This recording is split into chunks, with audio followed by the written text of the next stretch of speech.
최고위원회의를 시작합니다. 먼저 김한길 당대표의 발언이 있겠습니다. 박근혜 대통령과 새누리당 새정치민주연합의 등장이 그토록 두렵습니다. 새정치민주연합의 창당에 대해서 새누리당이 연일 저주성 막말을 쏟아내고 있고, 어제는 박근혜 대통령까지 직접 나서서 새정치를 언급하시면서 여당의 책임조차 야당 탓으로 돌리고 있습니다. 특히 대통령이 어제 원자력 방호 방제법이 국회에서 처리되지 않고 있는 책임을 야당에게 전는 것은 사실관계를 의도적으로 빗든 정치 공세였다고 생각합니다.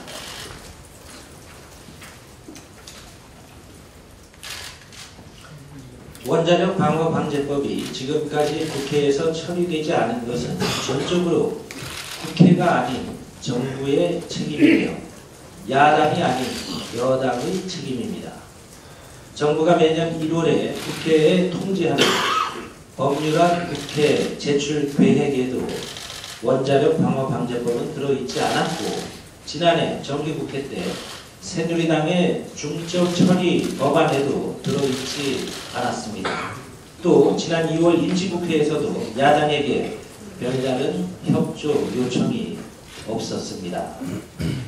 이런 사정 때문에 국무총리도 국회의장을 만나서 시급성을 충분히 설명드리지 못한 데 대해서 미안하게 생각합니다 라고 사과했고, 국회의장도 정부가 소홀히 대처한 것 같다고 정부의 책임을 지적했던 것입니다.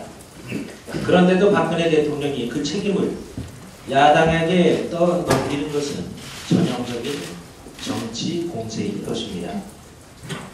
새누리당의 막말 정치와 박근혜 대통령의 남탓 정치는 우리 정치가 청산해야 하는 전형적인 구태 정치이고 낡은 정치입니다. 어제 박근혜 대통령께서는 국무회의 자리에 어울리지 않게 새정치는 무엇보다 국익과 국민을 최우선에 놓는 정치이다 라고 말씀하셨다고 합니다. 참 좋은 말씀입니다. 최악의 정치는 국민과의 약속을 지키지 않는 정치다. 텔레비전에 나와서 이렇게 또박또박 말씀하시기도 했고, 국민과의 약속은 하늘이 무너져도 지켜져야 한다 라고도 하셨습니다. 다들 참 좋은 말씀입니다.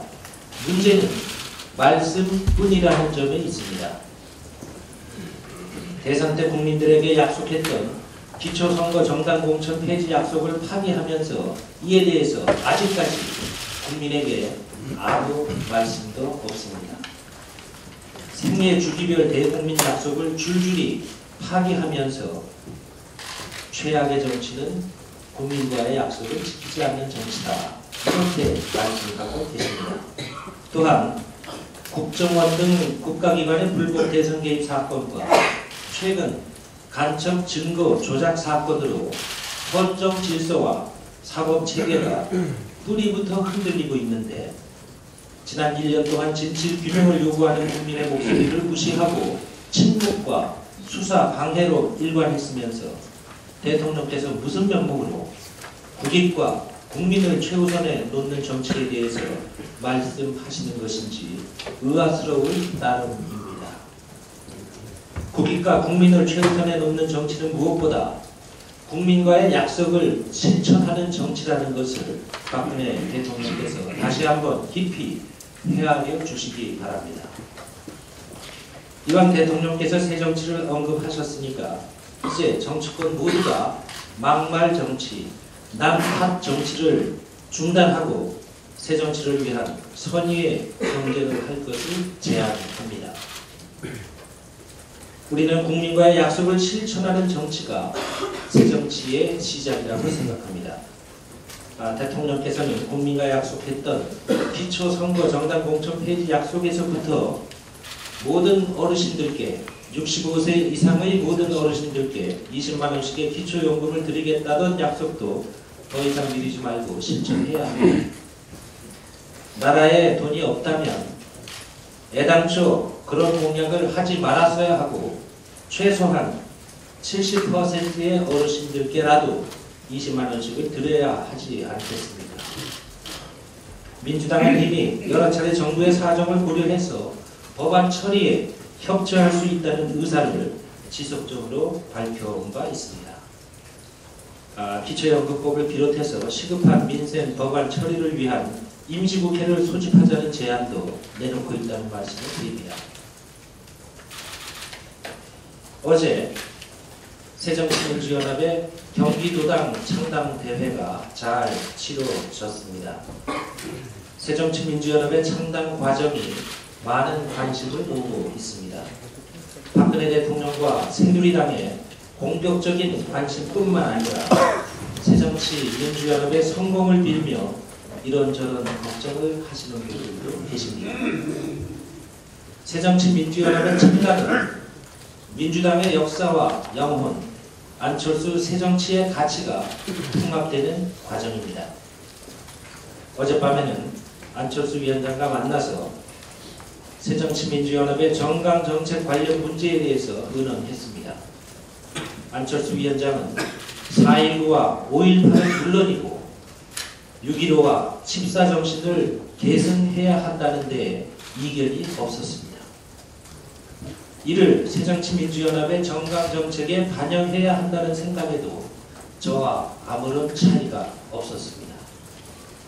신당의 정강정책을 논의하는 실무 단위에서 불거진 문제들은 미리 안철수 위원장과 협의한 결과가 아닌 것 같습니다. 안철수 위원장께서 곧 분명한 입장을 따로 밝히실 것으로 압니다. 예. 다음은 전병헌 원내대표의 발언이 있겠습니다. 청와대 지방선거 대비 점입 가격입니다. 청와대 비서관의 공천면접회의로 이번에는 김항식 서울시장 후보가 김기춘 청와대 비서실장과 상의했다고 실토했습니다. 예민한 시기에 파장이 일 것이 뻔히 알게 되는 문제인데 사실상 이신점심으로 박심 낙점을 기정사실화하는 계산된 통화이고 대화이며 공개입니다. 치고 빠지기식의 공작적 박심 홍보입니다. 비서실장은 방역선거를, 비서관은 기초선거 공천을 주물럭거리며 역할 분담마저 하고 있으니 청와대가 선거대라는 진타를 받고 있는 것입니다. 청와대는 지방선거에서 즉각 손 떼고 국정에 전념해야 합니다. 대통령과 비서실장 그리고 비서관까지 연불보다 잿밥에만 정신이 팔리다 보니 챙겨야 할 법안도 제때 못 챙기는 것 아니겠습니까? 그래놓고 반성은커녕 오히려 야당 탓만 하고 있는 참으로 후한무치한 적반하장적 태도를 보이고 있습니다. 아무리 청와대가 후보를 낙점해도 표심은 국민 몫입니다. 국정은 내팽개치고 오로지 선거에만 올인하고 지방 권력 장악에만 혈안이 되는 새누리당 정권을 국민이 별닦고 심판하리라 생각합니다. 원자력 방어방재법보다 더 큰 문제는 한심한 아마추어 정부이고 안하무인적인 청와대 태도입니다.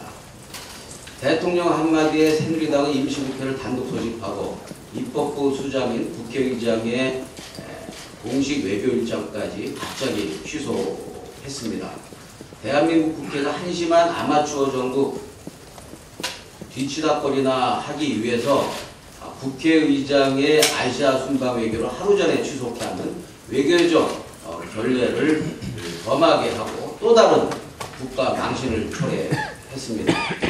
청와대가 국회를 마음대로 부리는 산하기관쯤 여기는 것 아니라면 이런 오만과 안하무인식 태도가 어떻게 나올 수 있겠습니까? 국회는 국민의 대표 기관입니다. 국회의 권위와 명예를 훼손한 대통령과 정부는 법 처리를 말하기에 앞서 진정성 있는 반성과 사과부터 해야 한다고 생각합니다. 진정성 있는 반성과 사과를 청와대와 정부는 해야 할 것입니다. 촉구합니다. 박근혜 대통령이 말했듯이 국익과 국민이 정치의 최우선이라고 한다면 박근혜 대통령과 새누리당은 국익과 공정방송을 위해서 원자력 방호 방지법과 방송법을 그리고 민생 관련법을 함께 처리하는 태도를 보여야 할 것입니다. 편파 방송을 계속 풀어주기 위해서 종편의 편파적인 지원을 받기 위해서 국익과 그리고 공정방송이라는 국민적 정의를 포기해서는 안 될 것입니다. 그래놓고 야당에게 책임을 떠넘기는 것은 참으로 적반하장이고 비열한 태도입니다. 거듭 강조하지만 국회를 거부하고 있는 장거리는 새누리당입니다. 미박이는 종편 봐주기용 법 하나 때문에 112개의 법안이 발목이 잡혀있는 상태입니다. 개인정보 유출 문제를 다뤄야 할 정무위는 새누리당 위원장의 외유로 문도 못 열고 있습니다. 정보위원장과 여당 정보위 간사는 상임위 개회 요구를 무시한 채 대구에서 현재 집안 싸움 중입니다. 기초연금은 국회 밖에서 선거용 흑색선전 도구로 사용 중에 있습니다. 새누리당은 진정으로 정신 차리고 민생국회 활동에 복귀할 것을 요구합니다. 지금이라도 여야가 국민 앞에 약속한 방송법 등 112개 법안과 기초연금 일괄 협의를 위해서 새누리당의 진정성 있는 태도의 변화가 있어야 될 것임을 다시 한번 촉구합니다. 국정원 증거조작 사건 해결의 출발은 남재주 국정원장 해임입니다. 국정원에 대한 검찰 수사가 제 속도를 내지 못하고 지지부진한 데는 남 원장이 버티고 있기 때문입니다. 남 원장이 버티는 것은 바로 대통령의 묵인 때문이고 그런 대통령의 태도가 이 사건의 진상규명을 가로막는 근본 원인이라는 것이 국민의 상식적 생각입니다. 박근혜 대통령은 이제 상식에 의거한 결단을 내려야 할 것입니다. 남 원장 해임으로 증거조작 사건의 진실규명 의지를 천명해야 할 것입니다. 대통령이 남 원장을 감싸는 한 국민은 결코 납득하지 못할 것이라는 점을 명심해야 할 것이고 특검으로 갈 수밖에 없다는 점을 한기해야 할 것입니다. 다음은 신경민 최고위원의 발언 있겠습니다. 네, 간첩 증거조작 사건에서 예견했던 걱정들이 연속으로 현실에서 벌어지고 있습니다. 우선 검찰은 국가보안법 적용을 하지 않은 채 사문서 위조를 적용했습니다. 그러면서 날조와 위조가 다르다고 설명을 하고 있습니다. 검찰은 문서를 위조한 자들에 대해서 형법 적용에 무게를 두어서 국법법 의율에 대해서 꼼꼼히 따지고 있는 모습을 보이고 있는 거죠. 그런데 좀 묻겠습니다. 왜 국정원이 가져다준 가짜 중국 공문서에 대해서는 그렇게 꼼꼼하게 검증하지 않았습니까? 국가보안법 해설집 내면서 미스터 국보법 별명까지 갖고 있는 황교안 법무장관도 자신의 책에서 그렇게 보고 있질 않습니다. 검찰은 장관 책을 봤는지 일단 묻고요. 장관과 이 문제에 대해서 토론을 해봤는지 묻고 싶습니다. 무슨 법 상식이 이런 상식이 있는지 검찰은 소상하게 답을 해야 될 의무를 갖고 있습니다. 또 검찰 수사는 국정원 실무선에서 멈춰서고 있습니다. 이와 별도로 원세훈 재판에 나온 국정원 직원들은 기억이 없다. 그렇게 길고 복잡한 얘기는 할 줄 모른다고 바보 흉내까지 내고 있습니다.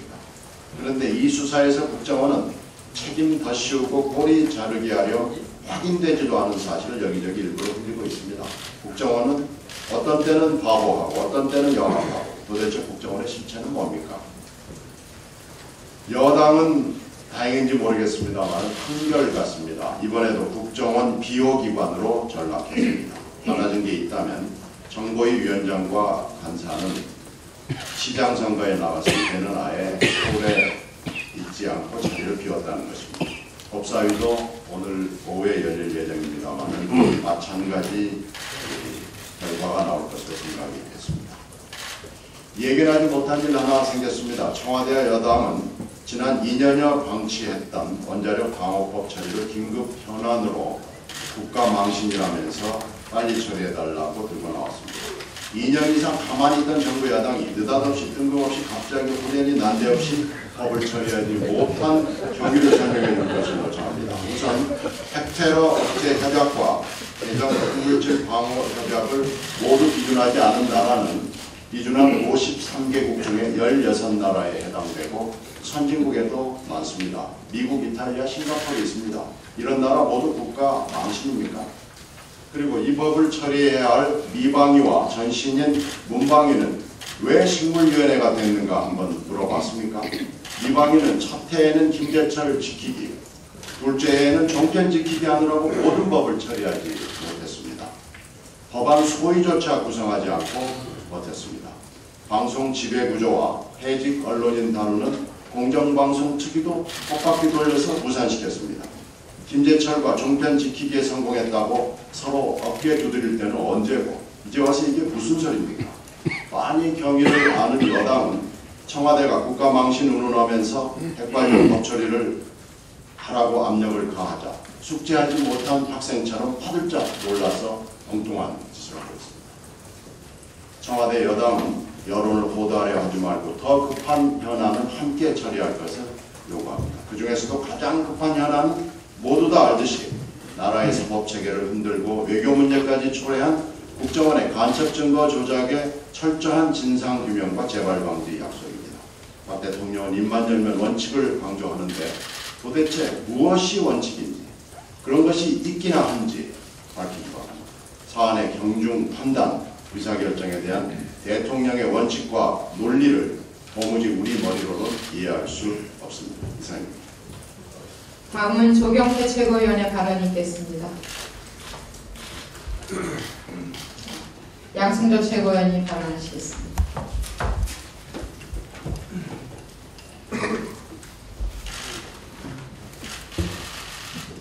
정부와 의사협회와 제2차 의정 협의 결과를 도출했습니다.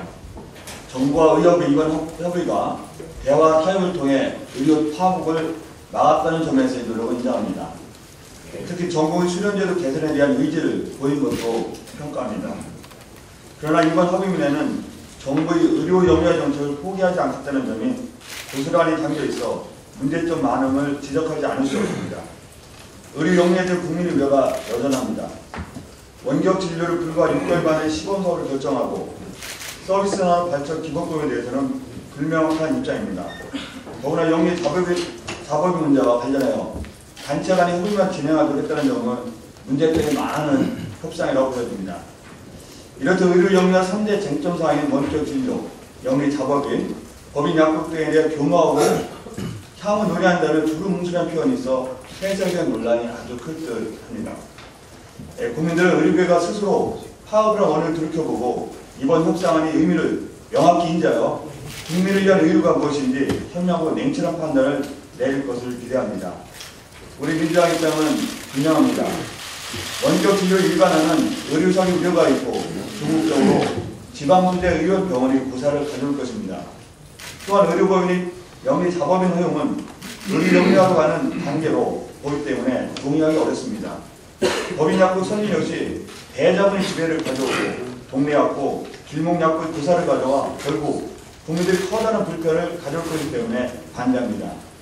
민주당은 의료영리와 의료영리와 관련된 전반적 사회적 합의를 위해 국회 차원의 협체를 구성할 것을 거듭 촉구합니다. 이상입니다. 다음은 우원식 최고위원의 발언이 있겠습니다. 원자력 방호방제법 다들 얘기하셔서 빠진 것 같다는 얘기였습니다. 박근혜 대통령이 출국 날짜가 다가오자 원자력 방호방제법 뒷북을 치셨습니다. 여권 신청도 안 하고 출국 날이 다 돼서 출국을 못하게 되면 본인 탓을 해야지 왜 여권 발행처 탓을 합니까? 지난 2월 정작 국회가 열렸을 때 대통령이 이처럼 중차대한 문제라는 인식을 갖고 있었는데 한가하게 외국 나간 새누리당 원내 사령탑들은 어디 딴 나라 당 사람들입니까? 법은 2012년에 내놓고 정작 한 번도 신경 안 쓰다가 이렇게 됐다면 솔직하게 미안하게 됐다. 그리고 제대로 신경 쓰지 못했다 하면 될 것을 민주당 탓을 해야 대통령 실수가 가려질 것이라는 생각이야말로 남탓 정치, 구태 정치의 전형입니다. 핵정상회의의 전임의장국으로서 국제사회의 약속을 지키는 건 물론 중요합니다. 그런데 솔직히 이 문제로 국익 운운하시는 그 모습은 정말 지켜보기 어렵습니다. 정작 지난 1년간 외신들이 앞다투어 보도하는 나라 망신, 국익훼손 사례가 무엇이었습니까? 국정원을 비롯한 국가기관의 선거기, 국정원의 간첩 증거 조작이 연이어 발생하면서 최상위 민주주의 국가라고 믿었던 한국이 왜 이렇게 됐는지 의아해하고 있는 것이 외신들의 보도 내용입니다. 이게 더 큰 나라 망신이고 국익훼손이 아니고 무엇입니까? 대통령이 이런 문제에 국익을 훼손시켜 미안하시다고 한 적이 있습니까? 상식적이고 양식이 있는 국민들의 소리를 잘 살펴보기 바랍니다. 기초 비례 공천 문제에 대해서 한마디 하겠습니다. 우리 당이 기초 선거 공천 포기한 것은 약속을 안 지키는 기득권 세력에 맞서서 대결하기 위해 기득권을 포기하고 약속을 지키는 세력임을 분명히 하고자 한 것이지 결코 선거를 포기한 것은 아닙니다. 그런데 일부 수구 기득권 세력 일각에서 기초 비례선거 공천을 포기하라고 합니다. 이렇게 주장하는 것은 우리 보고 선거를 포기하라는 것이랑 마찬가지입니다. 모든 의석을 새누리당에 내어달라는 그런 뻔뻔한 소리와 같습니다. 따라서 이것은 우리가 선택할 일이 아니라는 점이 분명합니다.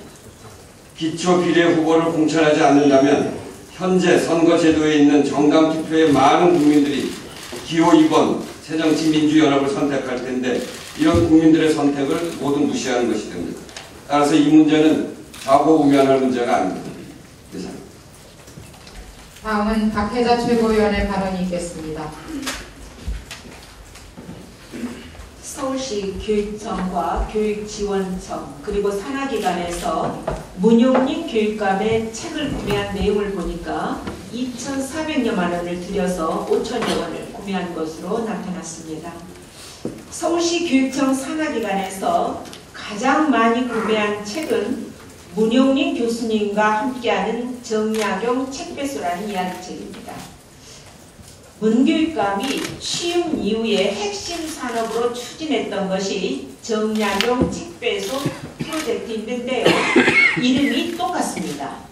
지난해 4월 교육청은 이 책의 출판사와 도덕 인성교육 업무 협약도 맺었습니다.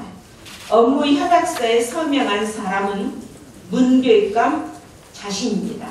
문교육감의 또 다른 책 600권은 문교육감 본인이 강사로 나선 연수에서 학부모와 교사들에게 무료로 배포되었습니다. 그런데도 문용림 교육감은 모르는 일이라고 발뺌하면서 통상적인 업무라는 변명만 늘어놓고 있습니다.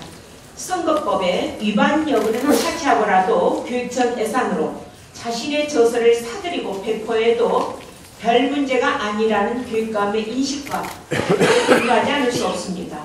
문교육감은 스스로를 돌아보고 책임지는 모습이 있기를 기대합니다.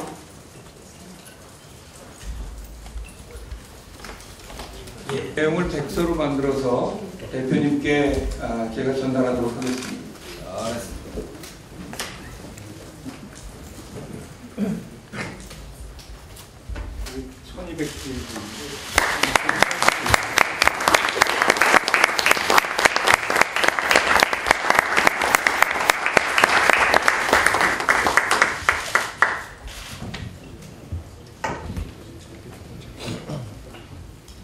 유경 위원장과 위원 여러분께서 얼마나 애쓰셨는지를 이 책의 무게만으로도 충분히 알 수 있습니다. 책이기도 하고 피와 땀입니다. 피와 땀이지요. 네. 애쓰셨습니다. 네, 고맙습니다.